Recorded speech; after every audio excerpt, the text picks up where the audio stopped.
السلام علیکم ورحمۃ اللہ وبرکاتہ۔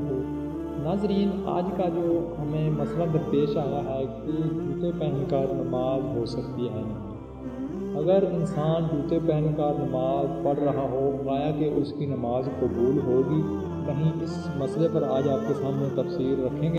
سب سے پہلے آپ کے سامنے میں اس کی ایک صحیح سند کے ساتھ حدیث رکھتا ہوں۔ کتاب مسند احمد بن حدیث نمبر 410 سیدنا ابو خضری رضی اللہ تعالیٰ عنہ سے مروی ہے کہ رسول اللہ صلی اللہ علیہ وسلم نے نماز پڑھائی اور نماز کے اندر ہی جوتے اتار دیے، بس لوگوں نے اپنے اپنے جوتے اتار دیے۔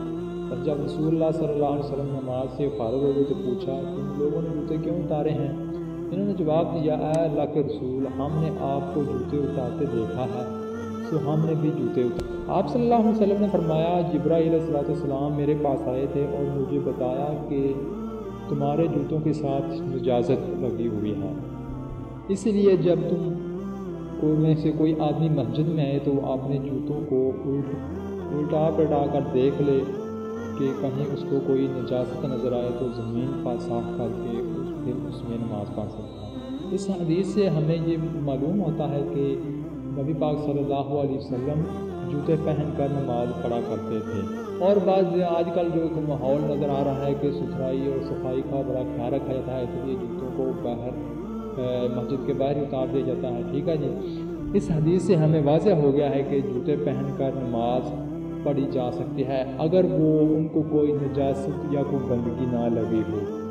اکثر ہم نے باہر کے ملکوں کے جو کبھی کبھار مسلمانوں کو دیکھا ہوگا وہ سڑک پر ہی کھڑے ہو کر جوتوں سمیت نماز پڑھ رہتے ہیں، تو ان کی ویڈیوز کے نیچے نا بہت سارے کمنٹ آ رہے ہوتے ہیں کہ یہ لوگوں کو پتہ نہیں ہے اسلام کا دین ہے، پتہ نہیں کیا کیا لوگ کہتے ہیں۔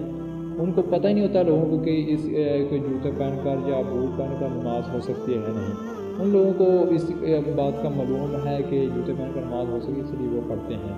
آج ہماری ویڈیو یہ دیکھ کر آپ کو پتہ ہو جانا چاہیے کہ جوتے پہن کر نماز پڑھی جا سکتی ہے۔ اگر آپ کو ہماری ویڈیو اچھی لگی تو اس چینل پر ضرور سبسکرائب کریں تاکہ قرآن و حدیث کی جو معلومات ہیں، باتیں وہ آپ تک بر وقت پہنچتی رہیں۔ شکریہ۔